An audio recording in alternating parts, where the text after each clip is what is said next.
નમસ્કાર મિત્રો, આ પ્રમુખ એટલે કે આમ આદમી પાર્ટીના નેતા પ્રમુખ રાધિકાબેન રાઠવા પર ગુનો દાખલ થયો છે બોડેલી પોલીસ સ્ટેશનની અંદર. હવે વાત કરવામાં આવે તો ધારાસભ્ય ચેતરભાઈ વસાવાએ ચોખ્ખું એવું કહ્યું છે કે ભાઈ કે રાધિકાબેન રાઠવાને તમે જેલમાં નાખશો તો અમે સમગ્ર આદિવાસી સમાજ જે છે બધો જ ભેગો થઈને અમે જેલમાં આવવા માટે અમે તૈયાર છીએ. આ રીતના ધારાસભ્ય ચેતરભાઈ વસાવાએ કહ્યું છે.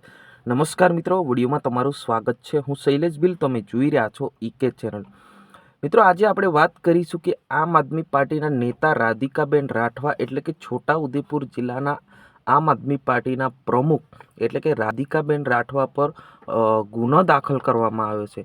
હવે ગુનો એટલા માટે દાખલ કરવામાં આવ્યો છે કે જે આગળ એટલે કે 2024ની અંદર કંઈક પોલીસ સાથે માથાકૂટ કરવામાં આવી હતી, એને લઈને રાધિકાબેન રાઠવા ઉપર જે ગુનો દાખલ કરવામાં આવ્યો છે. અને હાલ વાત કરવામાં આવે તો જે રાધિકાબેન રાઠવાને હવે શું જેલ જવું પડશે કે પછી નિર્દોષ સાબિત થશે એ પણ આપણે જાણવાની કોશિશ કરીશું. પરંતુ અત્યારે જેટલી આપણને માહિતી મળેલી છે, જે રીતના ધારાસભ્ય એટલે કે ચેતરભાઈ વસાવાએ કહ્યું હતું કે ભાઈ કે તમે રાધિકાબેન રાઠવાને જેલમાં નાખશો ને તો અમે સમગ્ર આદિવાસી સમાજ જે છે એ ભેગો થઈને અમે જેલમાં આવવા માટે તૈયાર છીએ. તમારી જેલો જે છે એ મોટી કરી દેજો.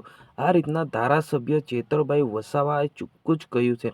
હવે આગળનો સમય આપણે જોવાનું રહ્યું છે કે ભાઈ કે હવે શું થશે, રાધિકાબેન રાઠવાને શું ખરેખર ગુનો જે રીતના દાખલ કરવામાં આવ્યો છે એ ગુના જે શું ખરેખર એમને ગિરફ્તાર કરવામાં આવશે કે નહીં આવે, એ ખાસ કરીને આપણે હવે આગળનો સમય રહ્યો છે જોવા માટે.